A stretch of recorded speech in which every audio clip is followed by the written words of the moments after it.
Makanya Nabi SAW mengatakan istausu bin nisa'i khairan. Perlakukanlah perempuan ini makhluk halus. Ini perempuan makhluk halus, halus tabiatnya. Ya, karakternya halus, jangan mudah, jangan kamu sakiti, jangan kamu singgung perasaannya, sebab dia mudah patah, lemah mentalnya. Ada yang kuat atau pura-pura kuat. Biasa kalau dia lagi ngambek di depan suami, dia bilang, gua nggak marah. Di belakang nangis, mewek deh. Pengennya kelihatannya tegar, tapi di belakang tetap aja nangis. Ya, hatinya apa namanya itu rapuh. Makanya dia dilindungi, dia deket ke hati, ya kan? Tulang rusuk itu deketnya ke hati.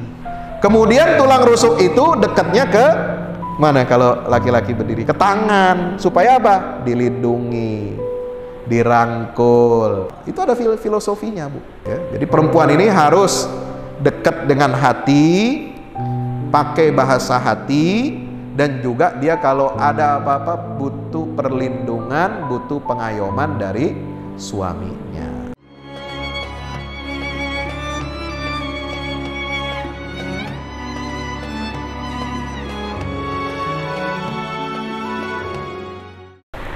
Bismillahirrahmanirrahim. Assalamualaikum warahmatullahi wabarakatuh. Alhamdulillahi rabbil alamin, wal aqibatu lil muttaqin, wala udwana illa 'alal zalimin. Asyhadu an la ilaha illallahul malikul haqqul mubin, wa asyhadu anna Muhammadan 'abdullahi wa rasuluhul mab'uts rahmatan lil alamin. Allahumma shalli wa sallim wa barik ala sayyidina Muhammad wa ala alihi wa ashabihi wa man tabi'ahum bi ihsanin ila yaumiddin, amma ba'du. Subhanaka la ilma lana illa ma 'allamtana innaka antal alimul hakim wa qur rabbi zidni ilma.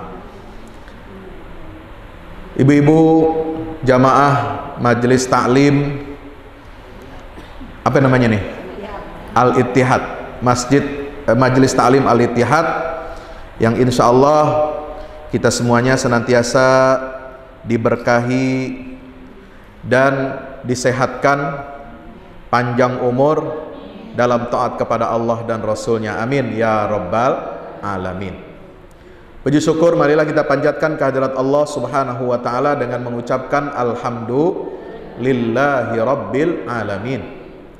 Mari kita bersalawat salam kepada junjungan kita baginda Rasulullah Muhammad sallallahu alaihi wasallam beserta seluruh keluarga dan para sahabatnya. Juga insya Allah mudah-mudahan dengan kita bersalawat salam kepada baginda Rasulullah, mudah-mudahan rahmat Allah turun, tercurah limpahkan untuk kita semua, dan mudah-mudahan kita semua nanti berkenan mendapat syafaat baginda Rasulullah yaumil qiyamah, amin ya rabbal alamin. Ummahat Majelis Ta'lim Al-Ittihad yang dimuliakan Allah subhanahu wa ta'ala, pada kesempatan pagi hari yang berbahagia ini kita memulai kembali pengajian offline setelah hampir 2 tahun ya. Kita berhenti sementara. Kalau dulu pengajian majelis taklim ibu-ibu di Jakarta ini off-nya, liburnya menjelang Ramadan aja, buka lagi habis halal bihalal. Tapi sekarang ya, setelah 2 tahun ini kita mengalami berbagai macam musibah beserta dampak-dampaknya. Kita mohon kepada Allah, mudah-mudahan Allah senantiasa lindungi kita, jaga kita, dan selamatkan kita umat Rasulullah sallallahu alaihi wasallam dimanapun berada, insya Allah. Pagi hari ini kita memulai dengan tadabbur ayat-ayat keluarga. Ayat-ayat apa, Bu? Keluarga. Emang ada apa sih di keluarga? Keluarga ini banyak masalahnya, betul? Ya kan?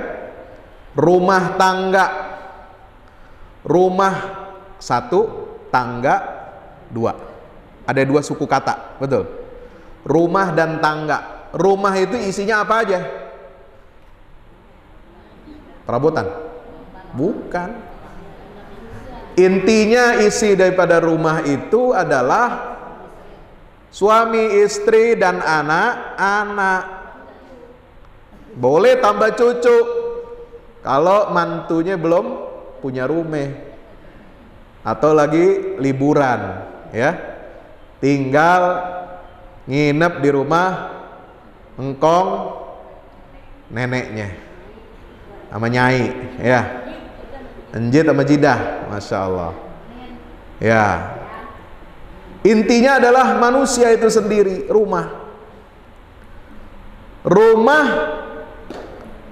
yang diharapkan menjadi tangga. Apa maksudnya? Rumah yang isinya keluarga, sakinah, mawaddah, warahmah, yang kita harap itu bisa menjadi tangga kita untuk menuju surganya Allah. Makanya istilahnya rumah tangga, bukan rumah tetangga. Apa aja problematika rumah tangga zaman sekarang? Ini banyak sekarang ini, terutama yang fenomena yang lagi hangat. Dari zaman dulu hangat aja sih emang. Apa? Nikah siri. Laki, suami nikah lagi diam-diam. Woi, udah punya bini, habis itu nikah lagi diam-diam di belakang. Bukan di belakang rumah, dapur. Di belakang sono, ya. Nah ini sekarang rame lagi gara-gara ada sinetron. Untung sinetronnya belum tayang di televisi nasional, ya, televisi berbayar, internet. Masya Allah, ini ujian buat kita semua, ya. Ini di satu sisi mengingatkan kita banyak tantangan dalam berkeluarga, tapi juga di sisi lain, kalau kita nggak pandai-pandai, kita salah dalam memahami dan menilai ajaran kita sendiri. Kadang-kadang nanti orang salah persepsi, salah paham bahwa yang namanya istri poligami itu adalah selingkuhan atau pelakor. Woi, apa pelakor? Penggoda atau perebut laki orang. Ya. Makanya jangan dicampur-campur nih, jangan dicampur aduk, jangan salah paham. Makanya sekarang kita dudukkan. Nah, apa aja problem rumah tangga sekarang? Ada cerita, ya. Laki nikah dengan seorang perempuan yang ngaku jande. Mau janda tua ke, mau janda mude, ya. Kenapa? Nikahnya diam-diam, takut istrinya tahu. Ya, saya bingung. Sekarang ini yang berani itu istri apa suami sih ya? Yang satu beraninya di rumah, wah, menakutkan. Yang satu berani nikah di belakang tapi di luar, ya. Karena takut istrinya tahu, dia nikah secara siri. Ketemu sama istri yang baru nikah siri itu janda, cuma check in aja, check in di hotel. Masya Allah, na'udzubillah min, memuaskan nafsu. Tapi kadang ada cerita begini, ya, ini janda pinter juga, nggak boleh suaminya yang baru ini berkenalan dengan keluarganya, dia nggak mau kenalin. Nah, akhirnya ada cerita panjang deh tuh. Jadi si suami ini, laki ini buntutin istri barunya itu yang jande, ya, ternyata terbongkar kalau istri yang dinikahi siri itu ternyata istri masih punya suami statusnya dan punya anak. La haula wala quwata illa billah. Ini dua-duanya rada-rada dablek nih. Yang satu diam-diam bohong, ya kan? Ya kalau begini kan pasti bohong udah kerjanya. Ngumpet-ngumpet. Yang satu lagi bohong juga perempuannya. Menutupi statusnya, dia menikah, punya anak, punya suami, tapi dia kawin lagi. Ini namanya poliandri, haram. Satu perempuan punya beberapa laki-laki, suami itu haram, nggak boleh. Karena yang namanya lokomotif, kereta cuma pilot pesawat cuma coba kalau pilotnya 2, bagaimana? Kereta punya 2 lokomotif, jalan ke depan, jalan ke sono, jalan ke utara, jalan ke selatan, bagaimana jalan? Nggak bisa, nggak masuk akal. Makanya lokomotif cuma 1. Nah, kadang-kadang ini yang disebut yang namanya poligami, suami lakinya 1, ada beberapa gerbong. Nah, itu sama ikutnya. Nah, itu yang dibolehkan, mubah. Tapi sekarang ini jadi problem. Ada juga kisah cerita suami nikah gadis, masih gadis, menikahi seorang gadis siri juga. Kenapa ya? Karena demen, karena cakep, lebih apa ya? Lebih kenceng, lebih gemoy, lebih mengkel, ya. Diam-diam karena ketertarikan fisik, ya. Nah, ketika si istri ini hamil, si suami nggak mau bertanggung jawab. Akhirnya nggak dinafkahi. Itu gadis yang hamil, anaknya juga nggak dinafkahi. Akhirnya dia tumbuh besar nggak dapat kasih sayang dari bapaknya. Ini berbahaya, ya, nggak punya tanggung jawab. Ada lagi cerita, suami meninggal dunia, orang lagi pada baca doa Yasin apa di rumah, belum dikubur, atau pas lagi dikubur, ucluk-ucluk datang, perempuan bawa anak, ya nggak? Nah, banyak tuh cerita kayak begitu, yang ngaku saya, istri dan anaknya almarhum. Lah kagak tahu ini istri yang nganterin ke pemakaman, anaknya pada kaget. Lah bagaimana ini babe? Ceritanya kawin kita kagak tahu. Ntar bagian warisnya gimana? Nuntut lagi. Kita bisa perang. Masya Allah. Jadi persoalan tuh dalam hak waris nanti. Kalau nggak dicatat. Makanya kalau nikah itu Rasulullah mensunnahkan supaya diumumkan, disiarkan, aulim walau bisatin. Mau ente nikah pertama, nikah kedua, nikah ketiga, nikah keempat, bikin walimah. Gentle dong kalau jadi laki-laki. Betul? Iya. Jangan ngumpet-ngumpet. Orang gak tahu, negara juga nggak tahu gimana nanti catatan sipilnya, gimana hak-hak perdatanya, hak warisnya, hak kewaliannya. Yang repot nanti kalau ada 2 pasang laki perempuan anak muda mau nikah, tapi ketika ngurus dokumen pernikahan ternyata nama bapaknya sama. Ini lebih repot. Kita nggak tahu kan, demenan nggak tahu karena masing-masing di ujung-ujung, ya kan, tinggalnya atau di Jakarta, atau di Jawa, atau mungkin di Kalimantan, atau mungkin di Sumatera.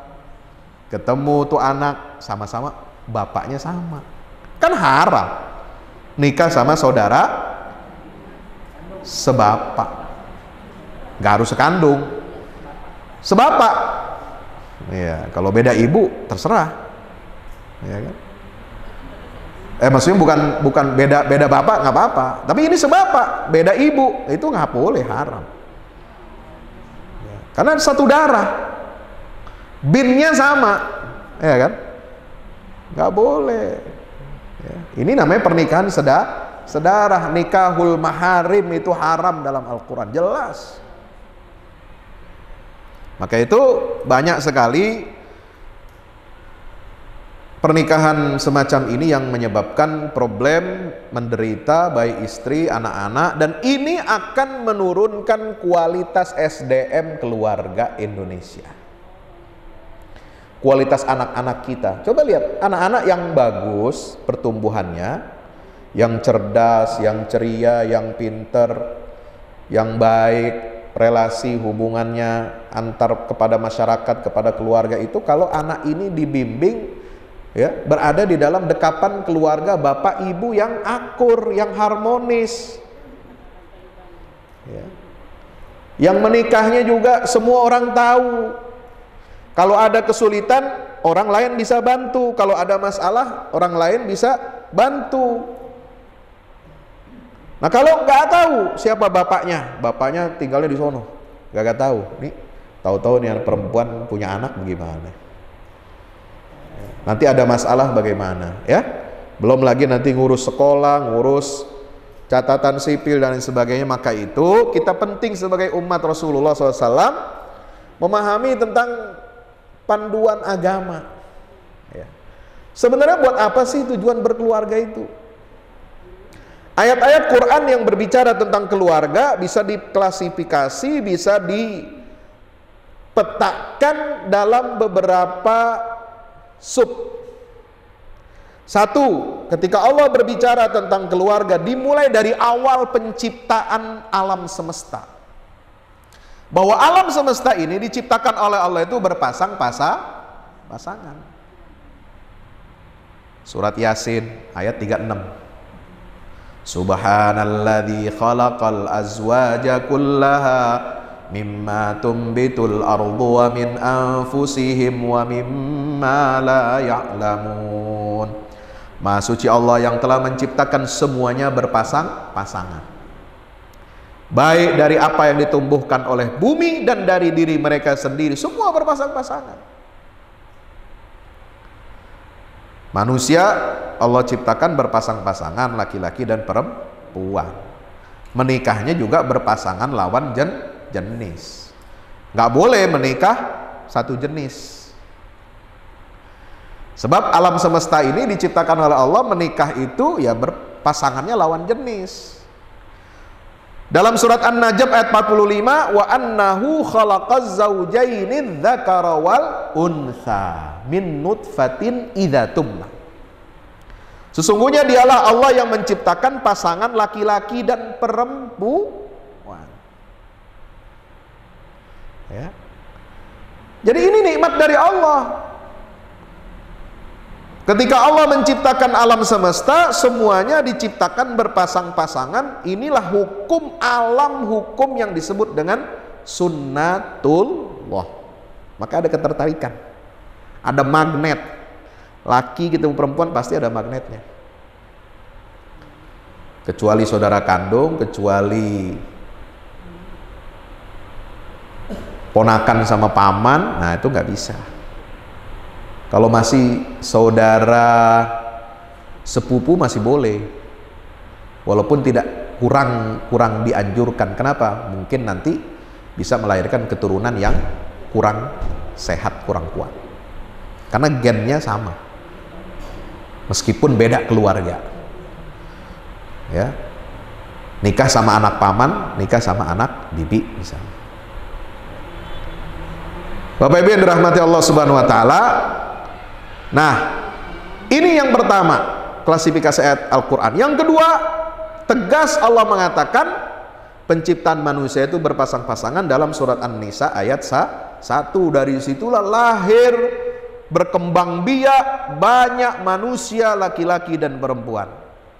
Ya ayyuhan nasu taqu rabbakumul ladzi khalaqakum min nafsin wahidah wa khalaqa minha zawjaha wa batha minhuma rijalan katsiran wa nisaa'a wattaqullaha alladzi tasaaluna bihi wal arham innallaha kana 'alaikum raqiba. Wahai manusia, bertakwalah kamu kepada Allah, Tuhan kalian yang menciptakan kalian dari diri yang satu, dari zat yang satu, sama-sama dari tanah. Allah ciptakan Adam dari tanah, Allah ciptakan Hawa juga dari tanah, sama. Ada juga yang menafsirkan Allah menciptakan Hawa itu dari tulang rusuknya Adam. Nah, itu cerita Israiliyat. Kan suka ada itu nyanyian lagu. Ya, aku diciptakan dari tulang rusukmu. Nah, itu sebenarnya dari ayat dari Bible. Kalau dalam hadis Nabi, kalau Al-Quran tidak menceritakan itu. Al-Quran menyebutnya min nafsi wahidah. Yang menurut beberapa ahli tafsir mengatakan itu dari zat yang sama, dari tanah.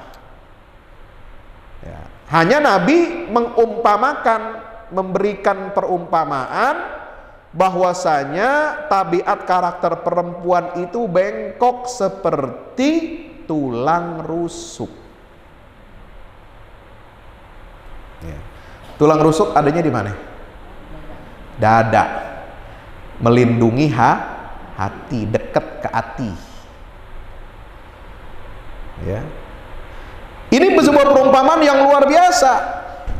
Kata Nabi SAW, kalau kamu berupaya untuk meluruskan tulang rusuk yang bengkok, bisa patah kalau dipaksa. Kalau dibiarin aja, ya tetap bengkok. Makanya Nabi SAW mengatakan, istausu bin nisa'i khairan. Perlakukanlah perempuan ini makhluk halus, bukan jin. Ini perempuan makhluk halus, halus tabiatnya. Ya, karakternya halus, jangan mudah, jangan kamu sakiti, jangan kamu singgung perasaannya, sebab dia mudah patah, gitu kira-kira. Lemah mentalnya. Ada yang kuat atau pura-pura kuat. Ya. Biasa kalau dia lagi ngambek di depan suami, dia bilang, gua nggak marah. Di belakang nangis, mewek deh. Ya. Pengennya kelihatannya tegar, tapi di belakang tetap aja nangis. Ya, hatinya rapuh. Ya. Makanya dia dilindungi, dia dekat ke hati, ya kan? Tulang rusuk itu dekatnya ke hati. Ya. Kemudian tulang rusuk itu dekatnya ke mana kalau laki-laki berdiri? Ke tangan, supaya apa? Dilindungi, dirangkul, insya. Itu ada filosofinya, Bu. Ya, jadi perempuan ini harus dekat dengan hati, pakai bahasa hati, dan juga dia kalau ada apa-apa butuh perlindungan, butuh pengayoman dari suaminya. Ada tempat bersandar, kan biasa kalau ibu-ibu lagi nyandarnya di mana? Nah, di pelukan suami, di dada, itu dekat tulang rusuk, insya Allah. Wa khalaqa minha zawja, dari zat yang satu itu juga Allah ciptakan pasangannya, yaitu Hawa. Dari dua makhluk ini, laki dan perempuan, Adam dan Hawa, Allah kembang biakkan laki-laki dan perempuan yang banyak. Nah, pondasi membangun keluarga, hubungan suami istri apa? Ittaqu, bertakwalah kamu kepada Allah. Dua kali nih. Ini ayat pertama, ya ayuhan nasu ittaqu rabbakum. Ditambah lagi setelah itu wattaqullah. Bertakwalah kamu kepada Allah. Termasuk ketika ayat bicara tentang cerai, surat At-Tolak itu, ya. Itu kan wa may yattaqillaha yaj'al lahu makhraja wa yarzuqhu min haitsu la yahtasib wa may yattaqillaha yaj'al lahu min amrihi yusra, dan itu semua bicara ketika Al-Quran bicara tentang proses perceraian. Makanya mau nikah atau bercerai itu semua harus dalam bingkai ketakwaan kita kepada Allah Subhanahu wa ta'ala.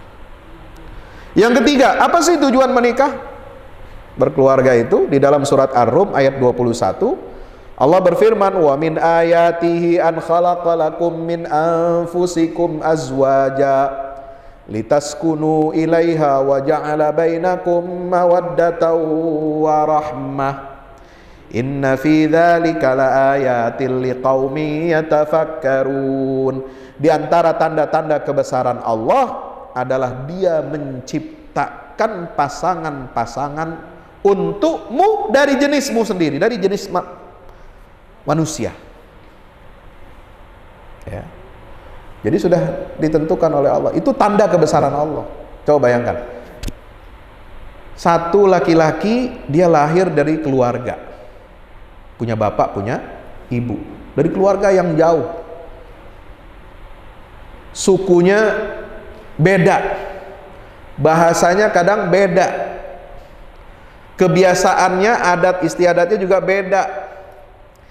Ketemu sama perempuan keluarganya jauh, sukunya beda, kebiasaannya juga beda, punya kebiasaan orang tua, punya karakter masing-masing juga beda. Tapi kenapa bisa dipertemukan oleh Allah? Ada ketertarikan dari latar belakang yang sangat jauh-jauh berbeda, tapi kemudian Allah tetapkan ini laki-laki dan perempuan disatukan, ya, atas nama Allah Subhanahu wa ta'ala, bisa membangun rumah tangga yang baru.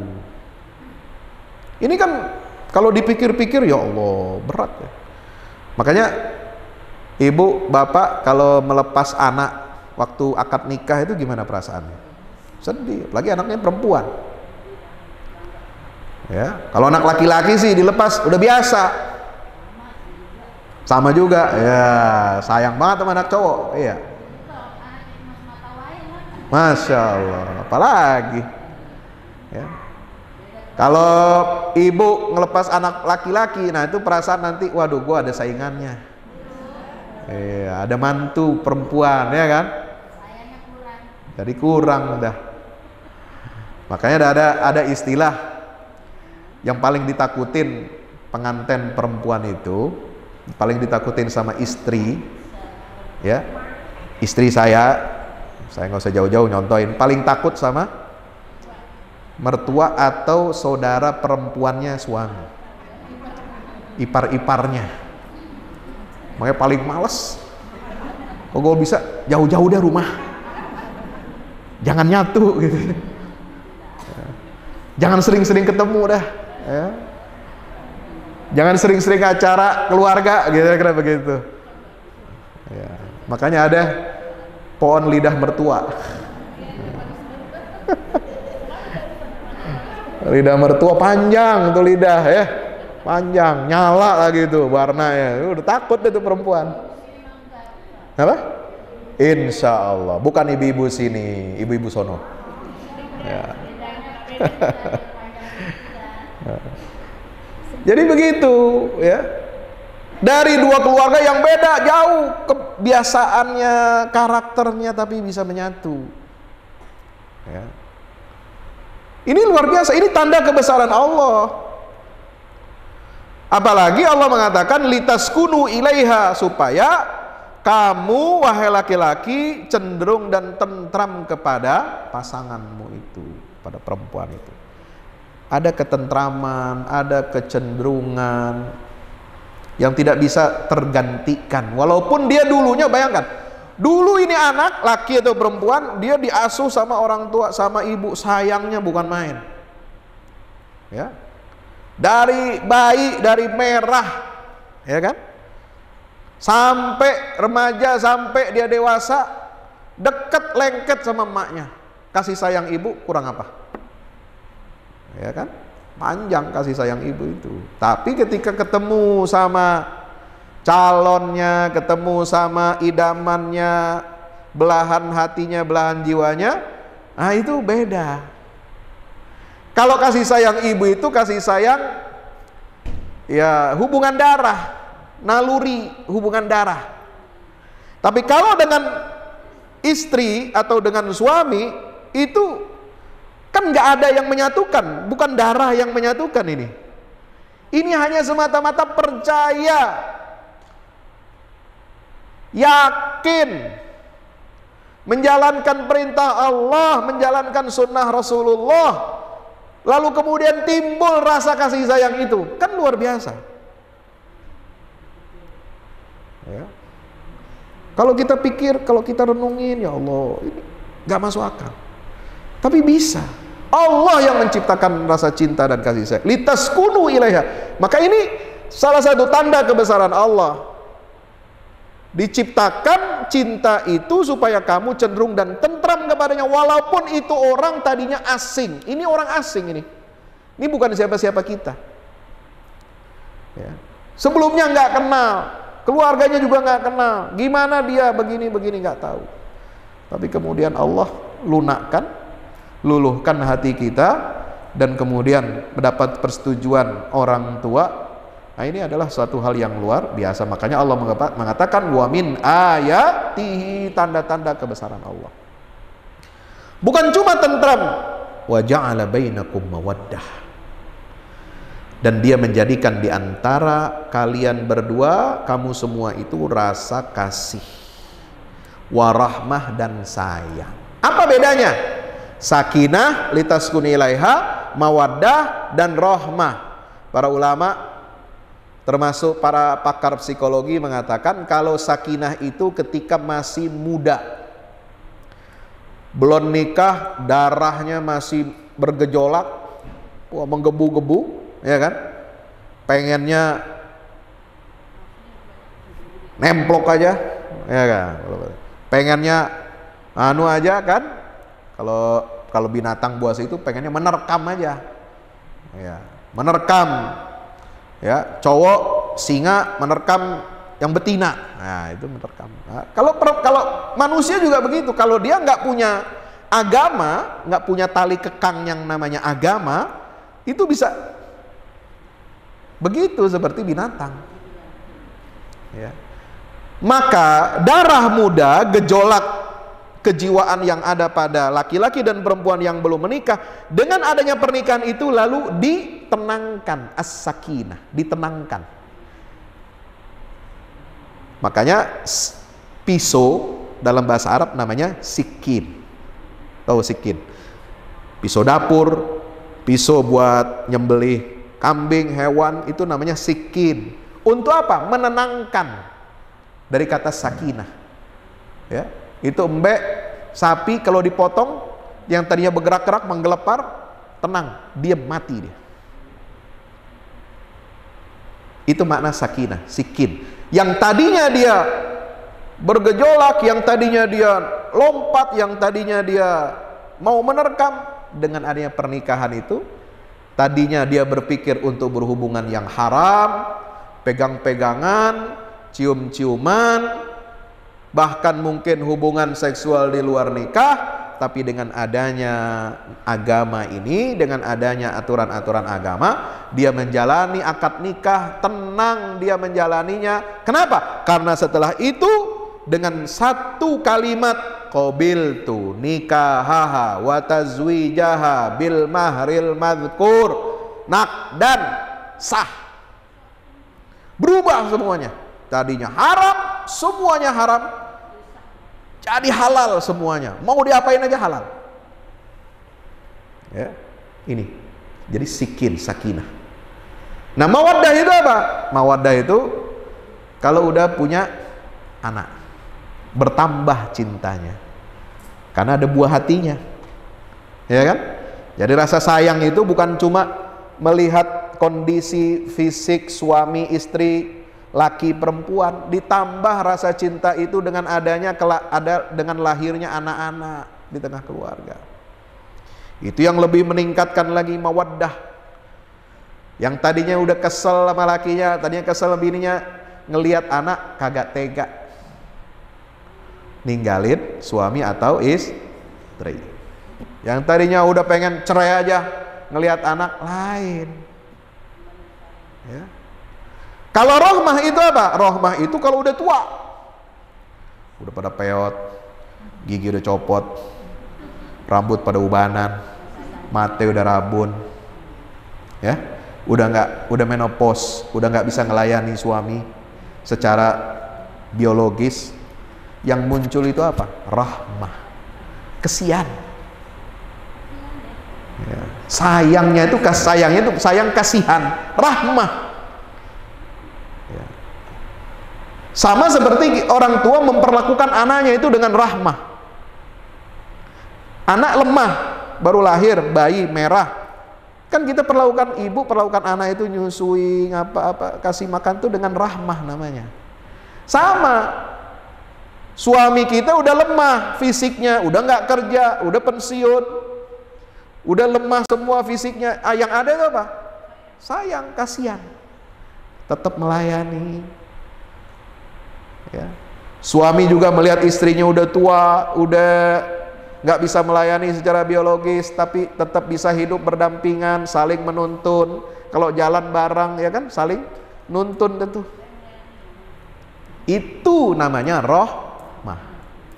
Udah melampaui masa-masa darah muda, udah melampaui masa-masa muda, senang-senang, udah melampaui anak udah pada kawin, udah pada gede, udah pada misah rumahnya.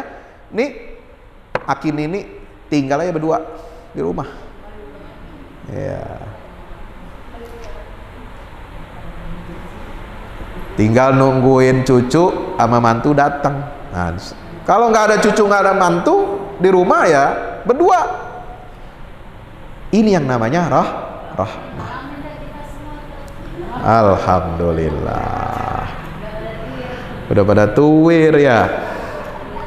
Yang keempat, apa tujuan syariah daripada pernikahan itu? Tentu saja adalah untuk menjaga kemaluan. Walladzina hum li furujihim hafizun. Surah Al-Mu'minun ayat 5. Ciri orang-orang yang beriman, yang beruntung, kata Allah, ada banyak cirinya, banyak sifatnya. Salah satunya di ayat yang kelima adalah mereka orang-orang mukmin yang memelihara kemaluannya. Dijaga kemaluannya. Hafiz, hafaza yahfizu, itu menjaga, memelihara. Ya. Kayak barang kita punya harta, kita punya duit, kita punya benda, kita punya mobil, kita punya apa saja yang benda yang kita miliki, itu kita pelihara. Jangan sampai lecet, jangan sampai dicuri orang, jangan sampai melukai orang. Ya. Nah, kita menjaga kemaluan kita harus sama seperti kita menjaga hak milik kita. Jangan sampai kemaluan kita ini digunakan untuk hal-hal yang haram sebelum waktunya. Ya. Sebelum waktunya dia jadi halal dengan adanya pernikahan. Akad nikah yang disebut oleh Allah mitsaqan ghalidha. Ibu saya dulu kalau kasih ceramah pernikahan, almarhumah itu selalu cerita. Saya belum dapat dari mana sumbernya. Itu dengan akad nikah itu ya berguncang arasnya Allah itu. Kenapa? Ini merubah status orang dari haram hubungannya menjadi halal. Ya. Makanya harus kuat menjaga. Walladzina hum li furujihim hafizun. Seperti kita jaga rumah kita, kita pertahankan kehormatan dan harga diri kita, seperti kita jagain pintu. Pintu nggak boleh kebuka. Pintu kudu rapat ditutup. Nggak boleh ada binatang kecil, binatang gede masuk. Ini musim hujan. Biasanya kalau pintu kita gak rapat, yang masuk apa? Kecoa. Dari got keluar banjir, ya nggak? Ya kalau kita yang orang kita yang orang, kalau orang-orang gedongan, orang kompleks sih kagak ngalamin lah. Kalau saya tinggal di gang. Ya, kita ini orang bawahan, orang kroco nih. Contohnya, ya. Kalau air naik, got penuh, itu binatang-binatang naik.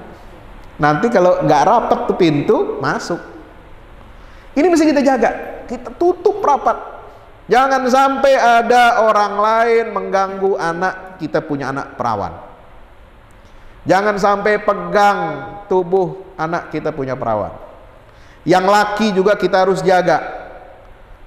Sebab penjagaan orang sendiri itu kadang nggak cukup. Kita punya anak laki atau perempuan, kalau dia jaga sendiri aja, itu kadang nggak cukup, pertahanan bisa jebol. Kudu ada orang tua dampingin. Insya harus ada keluarga yang nasihati, selalu memberikan nasihat, memberikan pendampingan, ajak dialog. habis sholat berjamaah keluarga ngobrol apa masalahnya, kuliahnya gimana, anak kita ngekos, waduh ngeri sekarang. Kos, apalagi di luar kota, wah ngeri zaman sekarang. Orang tua nggak deket di situ. Kadang-kadang nelpon sama orang tua juga seminggu sekali. Kadang cuma sebulan sekali. Ya Allah, takut. Apalagi kalau di luar negeri tempatnya bebas lagi. Ya. Tanpa penjagaan. Kemudian teman sekosnya atau teman sekuliahannya juga bukan orang baik-baik, sama-sama begitu bergaul bebas, lah ngeri. Sampai ada kan kasus tuh predator orang Indonesia di Inggris, dia perkosa laki-laki ratusan orang, dan dia sengaja pilih tinggal di kos-kosan yang dekat tempat begituan. Jadi kalau dia mau cari mangsa gampang, turun dari apartemen, jalan-jalan, kasih minum, kasih obat, pingsan atau mabok, dibawa ke flatnya. Nauzubillah. Perempuan apalagi, ya Allah. Ya, sekarang jaga anak laki, anak perempuan sama. Jaga anak perempuan kita was-was, jaga anak laki-laki juga was-was. Sekarang penyakitnya macam-macam. Suka sejenis, cinta sejenis, aduh ngeri. Illa ala azwajim. Makanya pernikahan itu, menjaga kemaluan itu hanya boleh disalurkan untuk siapa? Istri-istri yang dinikahi dengan akad nikah. Au ma malakat aimanuhum, atau hamba sahaya yang mereka miliki dengan akad tamlik. Nah, ini zaman dulu masih ada perbudakan, tawanan perang. Ya, ini hamba-hamba saya, perempuan-perempuan, budak-budak yang masih muda-muda. Nah, itu biasanya masih diperjualbelikan. Seperti halnya laki-laki kalau jadi budak diperjualbelikan untuk dia jadi tenaga macam-macam. Nah, kalau perempuan itu namanya malakat milkul yamin. Ya, hamba sahaya. Itu dengan akad tamlik, bukan akad nikah. Nah, ceritanya panjang, nggak usah diterusin. Ini masalah fikih, ya. Fa innahum ghairu malumin, maka kalau menikah, dia menyalurkan hasrat seksualnya kepada istri dengan akad nikah, itu tidaklah tercela. Siapa yang mencari kesenangan penyaluran hasrat seksual di luar pernikahan, faman ibtagha wara'a dzalika faulaika humul adun, itulah orang-orang yang melampaui batas. Artinya apa? Udah masuk dosa. Makanya itu yang dinamakan dengan zina. Selingkuh, pelakor, kalau dia bukan dengan cara poligami yang baik-baik, yang sah dan halal sesuai syariat, itu bisa dikategorikan zina. Kalau dia nggak suka sama suka aja, asal nempel aja, ya, hanya memuaskan nafsu aja tapi nggak ada akad nikahnya, masih mending kalau ada akad nikahnya. Itu pun kalau ada akad nikahnya secara siri, banyak masalah dan kita harus mengantisipasi, mewaspadai. Seperti tadi contoh yang di awal saya sebutkan, kisah kasus-kasusnya. Ya. Jangan sampai nanti ajaran Islam ini yang dikorbankan. Ya. Prakteknya adalah poligami, tapi karena diam-diam nanti tuduhan dari masyarakat, dari sekitar, dari keluarga bahwa ini adalah pelakor. Kan jelek jadinya syariat Islam ini. Kenapa? Karena perilaku kita yang belum mematuhi rambu-rambu syariat Islam. Ikut adab. Jadi menikah itu bukan cuma ya, daripada ntar saya zina Pak Ustadz. Lah zinanya jelek, ya, selingkuh jelek, jahat, dosa. Tapi kalau Anda ingin menghalalkan itu juga caranya harus baik dan benar. Rasulullah poligami kan baik-baik, semua tahu istrinya. Ya, umat juga tahu. Jadi bukan diam-diam sembunyi-sembunyi di belakang. Orang-orang soleh, para ulama, aulia, ada yang menikah poligami lebih dari satu. Bahkan ada cucunya Nabi, Sayyidina Al-Hasan bin Ali itu, istrinya banyak. Bukan berarti dia itu melanggar batas maksimal 4 orang, enggak. Tapi beliau itu menikah, kemudian cerai baik-baik, banyak mantan-mantan istrinya, supaya apa? Dia menafkahi. Jadi ini orang-orang nggak mampu, janda-janda ya, di berbagai tempat itu beliau nikahi. Kemudian kalau udah sampai 4, ada yang diceraikan, dan dia tetap memberi nafkah. Itu untuk luar biasa. Itu salah satu cara untuk berdakwah. Rasulullah juga poligaminya untuk berdakwah, bukan untuk senang-senang, bukan nafsu. Istri Nabi yang muda cuma Aisyah sama Zainab binti Jahas, bekas istri anak angkatnya Rasulullah, Zaid bin Harithah. Itu pun karena Allah yang perintahkan. Kalau nggak Allah perintahkan, Nabi nggak bakal nikah dengan Zainab. Untuk apa? Untuk membatalkan aturan tentang adopsi anak. Nah, jangan sampai kita mengadopsi anak dianggap anak kandung kita. Lalu kalau kita nikah dengan istri atau bekas istri anak adopsi itu, lalu haram. Enggak. Anak angkat tetap anak angkat, dia orang lain. Kalau ada istrinya, bekas istrinya, dia sudah cerai, maka boleh dan halal dinikahi oleh orang tua asuhnya, orang tua angkatnya. Itu karena Allah perintahkan. Ya. Istri Nabi yang lain tua-tua semua. Ya. Kalau mau ikut sunnah Nabi, nikahi yang tua. Jangan yang lebih muda, bikin cemburu istri pertama, ya nggak? Iya. Si pertama yang cariin dah, boleh, bagus, ya. Yang kelima, ayat Quran bicara menikahlah dengan pasangan yang seakidah. Kalau kita ingin sakinah, mawaddah, warahmah, yang seakidah. Dalam surat Al-Baqarah ayat 221, wala tankihul musyrikati hatta yu'minna wala amatun mu'minatun khairum min musyrikatin walau a'jabatkum wala tunkihul musyrikina hatta yu'minu wala 'abdun mu'minun khairum min musyrikin walau a'jabakum ulaika yad'una ilan nar wallahu yad'u ilal jannati wal maghfirati bi'idzni. Wahai laki-laki muslim, jangan kamu nikahi perempuan-perempuan musyrik sampai mereka beriman. Kalau beriman masuk Islam boleh. Wala amatum mu'minah, budak perempuan yang hitam legam jelek lebih baik untuk kamu nikahi daripada wanita musyrik, walaupun dia cakep, walaupun dia mulus, ya.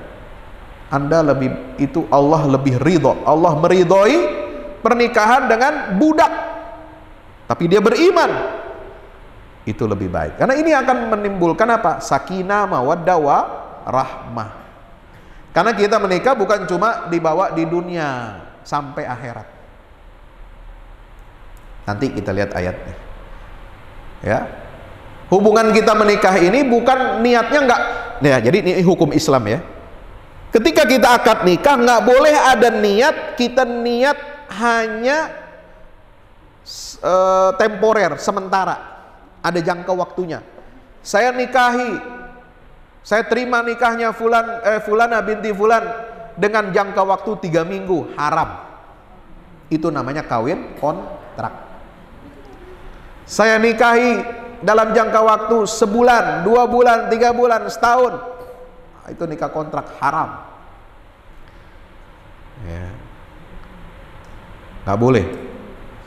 Sebab nikah itu untuk apa? Selama-lamanya. Kalau nanti di tengah perjalanan ada badai, ada hal-hal yang tidak diinginkan bersama, lalu kemudian memutuskan dua-duanya sepakat untuk pisah, cerai, nah itu lain hal.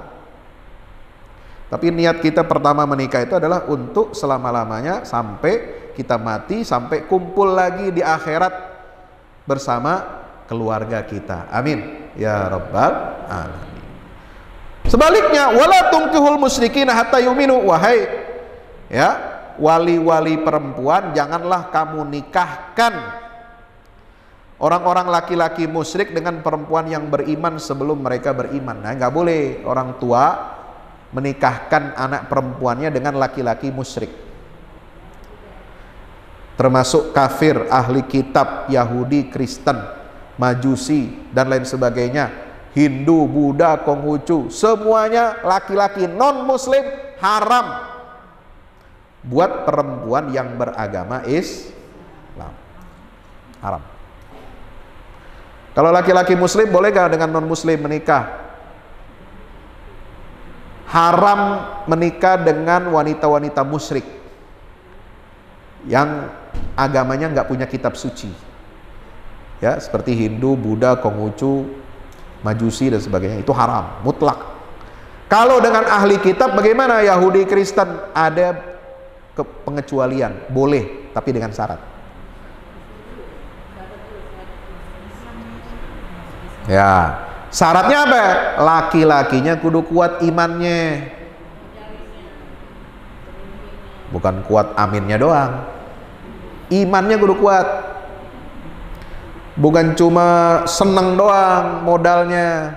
Nanti yang dikhawatirkan kalau laki-laki menikah dengan wanita Yahudi atau Kristen yang punya kitab, ya, yang punya kitab, ya, seperti Al-Quran atau di bawahnya Al-Quran, bukan seperti Al-Quran, nggak sama. Dia pseudo kitab atau mirip dengan kitab Al-Quran, ada irisannya, itu namanya ahlu kitab.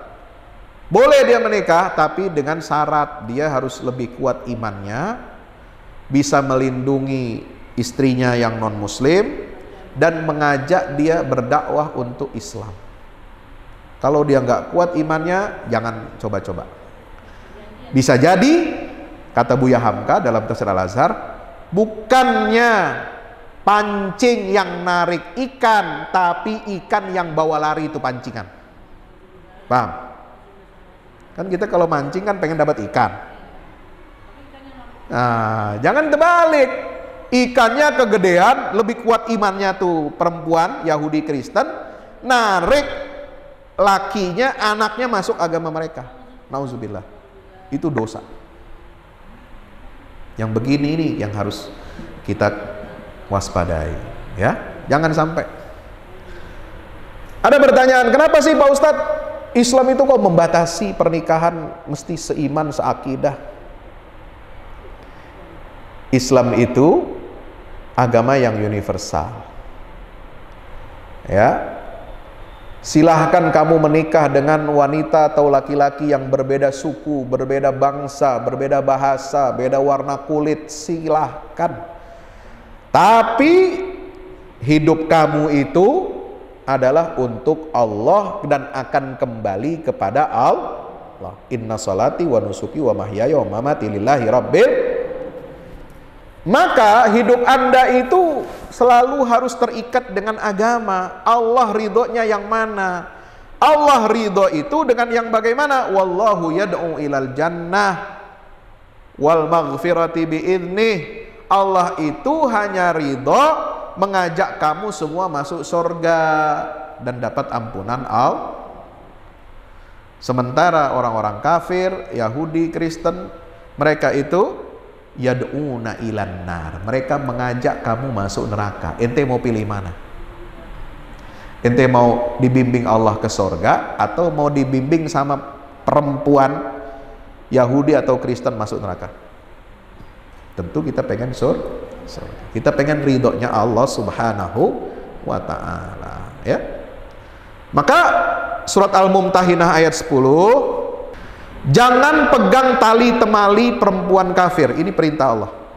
Larangan ada dalam surat Al-Mumtahinah ayat 10. Ya ayyuhalladzina amanu idza ja'akumul mu'minatu muhajiratin famtahinuhun Allahu a'lamu biimanihin fa in alimtumuhunna mu'minatin fala tarji'uhunna ilal kuffar la hunna hillul lahum wa lahum yahilluna lahunna. Kemudian ada ayat wala tumsiku bi'isamil kawafir.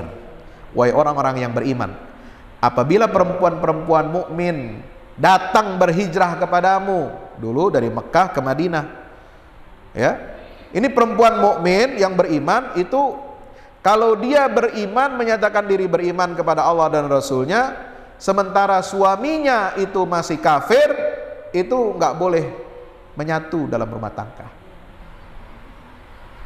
harus pisah, harus dia berhijrah kepada Allah dan Rasulnya, pindah dari Makkah ke Madinah, hijrah. Kalau datang kepada mereka orang-orang beriman itu berhijrah, maka hendaklah kamu uji keimanan mereka. Maka jika kamu sudah mengetahui tentang keimanan mereka itu, ya, benar-benar beriman, maka jangan kamu kembalikan, fala tarji'uhunna ilal kufar, jangan kamu kembalikan perempuan-perempuan itu ke dalam ikatan pernikahan orang-orang kafir, suami-suami mereka yang dulu. Nggak boleh. Karena perempuan muslimah, mukminah, nggak boleh berada di bawah pengayoman dan perlindungan orang kafir, mau dia musyrik atau ahli kitab. Kenapa? Karena laki-laki itu kepala keluarga, laki-laki itu pimpinan rumah tangga, dia yang akan mengendalikan dan menentukan istri dan anak-anaknya. Dia bisa maksa kita untuk tidak beribadah sesuai dengan agama Islam, karena dia punya kuasa. Maka nggak boleh dikembalikan pernikahan itu kepada suami-suami mereka yang kafir. Lahunna hilul lahum, ditegesin lagi, nggak halal bagi orang kafir itu, ya, mereka ini perempuan yang beriman ini nggak halal buat mereka orang kafir. Walahum yahilluna lahun, dan suami-suami yang kafir itu tidak halal buat istri-istri yang beriman. Maka tolong diingetin nih, kalau kita punya keluarga, punya saudara, punya family, mungkin agamanya kurang paham, nggak kuat, ya, pendidikan agama orang tuanya juga lemah, ya, belajar, sekolah, kerja di luar negeri, kawin sama bule, bangga, nggak boleh bangga. Ya, kalau masuk Islam boleh, tapi masuk Islamnya di muka, jangan di belakang. Kalau mau akad nikah dia masuk Islam, boleh menikah secara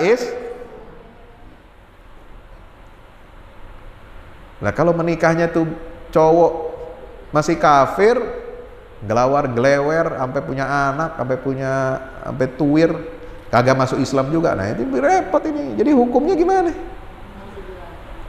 Gak halal hubungannya suami istri itu,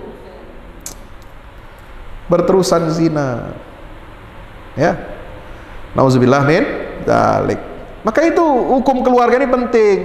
Wala tumsiku bi'isamil kawafir, janganlah kamu tetap berpegang pada tali pernikahan dengan perempuan-perempuan kafir.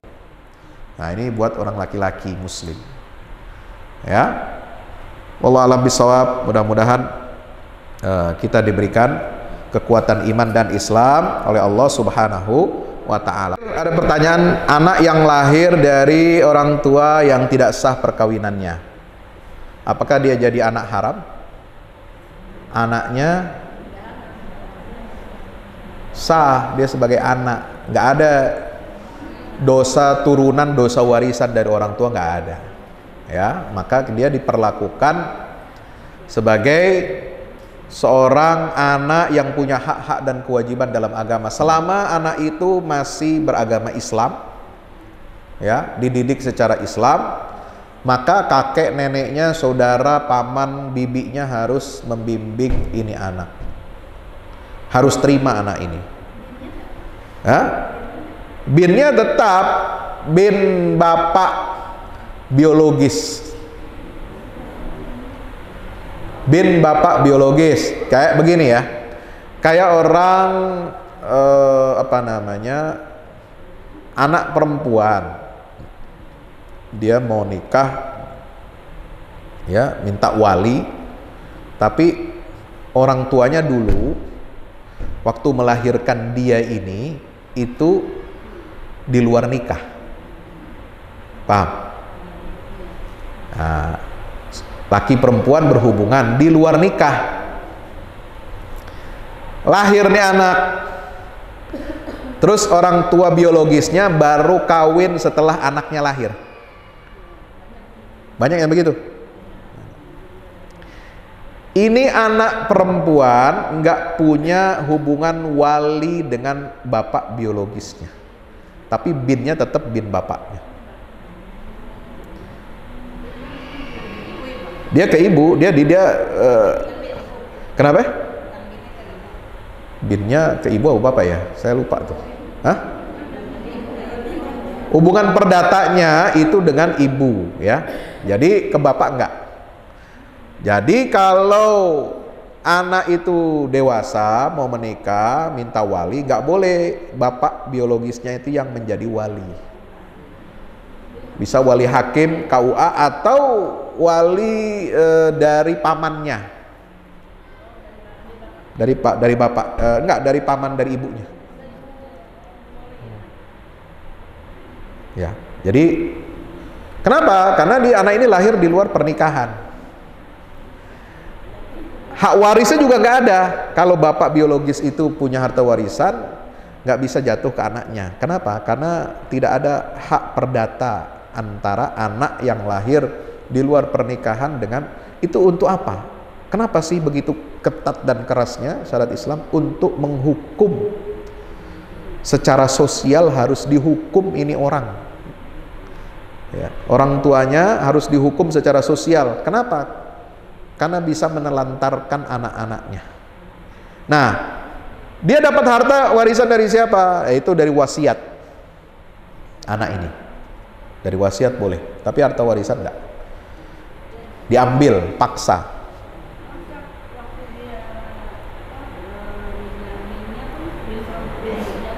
Iya. Iya, sebenarnya aib atau tidak itu, ya itu resiko yang harus ditanggung. Resiko yang ditanggung. Ya. Kalau ibunya malu, ya kenapa malunya baru sekarang? Dulu waktu bikin anaknya kagak malu. Iya. Iya, makanya yang seperti ini nih harus dibimbing, harus dijaga betul anak-anak seperti ini. Ya, meskipun dia nanti kemudian tahu dan sadar bahwa dia adalah anak dari hasil di luar pernikahan, tetap dia harus kita perlakukan sebagai anak seorang muslim yang harus dijaga, dibimbing, dirawat dengan baik. Jangan dengan alasan ini anak haram, ini anak zina, lalu ditelantarkan, nggak boleh. Itu nambah masalah, beban sosial di tengah umat Islam, nggak boleh.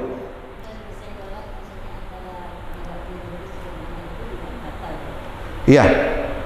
Jadi karena udah nggak ada hubungan pernikahan, jadi seperti orang lain, dari Batam. Itu banyak konsekuensinya, banyak konsekuensi. Iya. Jadi itu yang diputuskan dalam ajaran Islam itu begitu. Makanya supaya kita ini jaga betul hubungan biologis, hubungan seksual itu hanya dalam pernikahan. Ya, dulu saya pernah tuh ada kasus begitu, ditelepon, ya.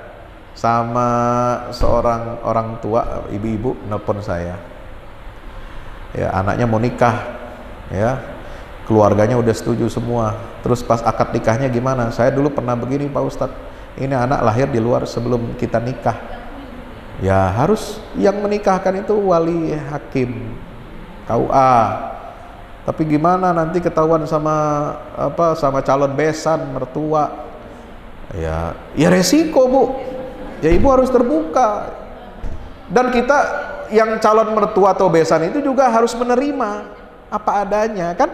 Yang namanya cinta, anak sudah senang, keluarga udah nerima, ya terima apa adanya dan terbuka, jangan ditutup-tutupi. Nanti kalau dengan alasan menutupi aib, lalu bapak biologisnya itu dipaksa diam-diam untuk menjadi wali nikah, justru nanti hubungan anak ibu dengan suaminya yang sah itu jadi haram gara-gara walinya tidak sah.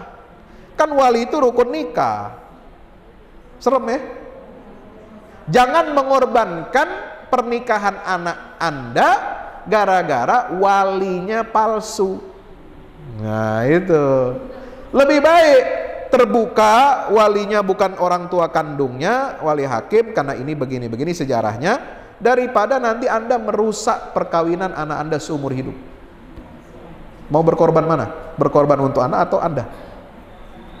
Itu aja, selesai.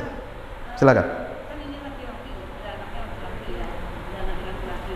Kan itu hubungan biologisnya nggak tahu. Tapi suatu perempuan dengan itu kan perempuan laki-laki dengan orang tuanya, ibunya apa? Kan itu kan ya. Orang tua laki-laki dengan? Ulangi. Dia juga nikahnya tuh usia 6 bulan. Usia 6 bulan Iya.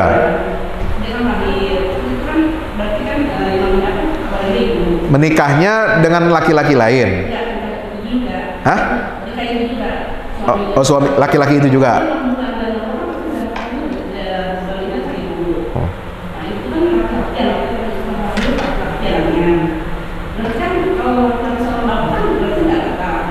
Ya nggak masalah, mau laki-laki sentuh laki-laki. Enggak dong. Iya, kalau kan yang batal itu sentuhan kulit laki-laki dan perempuan. Kalau anak laki dengan bapak kandungnya nggak masalah. Kalau anak laki-laki dengan ibu juga nggak masalah. Nah, karena dia yang melahirkan. Iya. Yang masalah itu bukan dengan ibu yang melahirkan, dengan bapak biologis yang menyebabkan dia lahir. Itu masalahnya. Iya. Nah, makanya berpikirlah sebelum bertindak. Itu penting. Jangan kita mengorbankan masa depan anak kita, menanggung malu, atau nanti juga malu di depan besan atau calon mertua, kan? Ini gara-gara apa? Tindakan orang tuanya. Makanya dia harus taubat nasuha, harus betul-betul minta ampun pada Allah dan minta maaf juga sama anaknya. Karena udah begitu kelakuannya, ya. Nah, jadi ini saja barangkali yang dapat kita sampaikan. Mudah-mudahan bermanfaat ya. Insya Allah mudah-mudahan kita bisa jumpa lagi, ketemu di lain kesempatan. Subhanakallahumma bihamdika asyhadu an la ilaha illa anta astaghfiruka wa atubu ilaik. Wassalamualaikum warahmatullahi wabarakatuh. Jazakallahu khairan pada kita Bapak Hansani. Doa yang telah menyampaikan kajiannya pada pagi hari ini, mudah-mudahan ini menjadi perhatian buat kita untuk berhati-hati dalam menjadi putra-putri kita, terutama pada zaman-zaman saat ini yang memang luar biasa politiknya. Baiklah, Ustaz, kami ucapkan sekali terima kasih dan terima kasih. Nih ibu-ibu, saya ada pengumuman dikit. Ini saya ada bawa buku.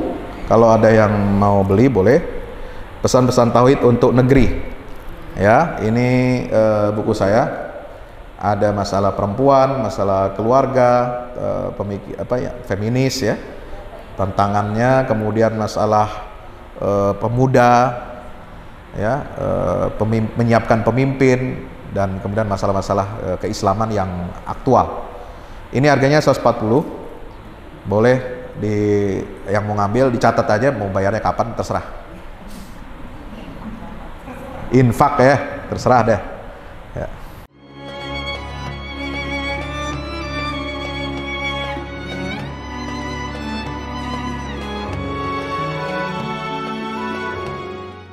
Assalamualaikum warahmatullahi wabarakatuh. Alhamdulillah kita udah selesai pengecoran rooftop ya. Itu apa? Tangga buat ke bawah. Yang ini di atas buat toren 2 biji. Ini semua udah dikeliling tembok. Ya, ini untuk lantai paling atas buat futsal, buat jemuran, buat apa, tanaman hidroponik juga ntar insya Allah. Ya, terus support ya teman-teman. Alhamdulillah terus selesai pengecorannya semuanya. Ya, ini progres kita terbaru. Dan jadi buat olahraga, buat utilities ya, multiguna. Nah, kita turun. Sini semua. Ini lantai 3. Ini untuk asrama. Ya, untuk kamar-kamar. Untuk kamar-kamar dan nah, di situ musola. Nanti di situ musola, ya. Ini kamar-kamar dan musola buat santri-santri tahfiz kita, insya Allah.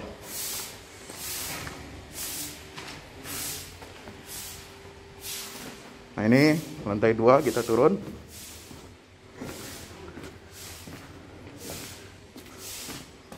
Ini untuk kelas-kelas, ya. Kelas-kelas tahfidz, kelas-kelas tadabbur. Insya Allah mau udah jadi. Alhamdulillah, dengan dukungan antum semua. Nah, tinggal ke bawah, di sini buat aula. Aula semua di sini, ya. Mohon doanya terus. Mudah-mudahan berkah. Mudah-mudahan cepat jadi finishing. Kira-kira finishingnya ini butuh 1,5 M lagi, ya. Mudah-mudahan. Al-Fatihah. Al-Fahmu Institute mempersembahkan serangkaian buku karya Ustadz Fahmi Salim LCMA. Buku pesan-pesan tauhid untuk negeri di masa pandemi. Buku mutiara ilmu-ilmu Al-Quran. Ada diskon 20% untuk buku tafsir sesat 58 esai kritis wacana Islam di Indonesia dan buku kritik terhadap studi Al-Quran kaum liberal. Anda dapat memesannya melalui layanan WhatsApp di nomor 0877 063 7192 dengan format pemesanan ketik nama, alamat lengkap, nomor handphone, dan jumlah buku yang diorder. Ongkos kirim di luar harga buku dan menyesuaikan wilayah dengan paket standar. Lampirkan juga bukti transfer Anda ke rekening BNI Syariah di 0631 748573. Tunggu apa lagi? Pesan sekarang.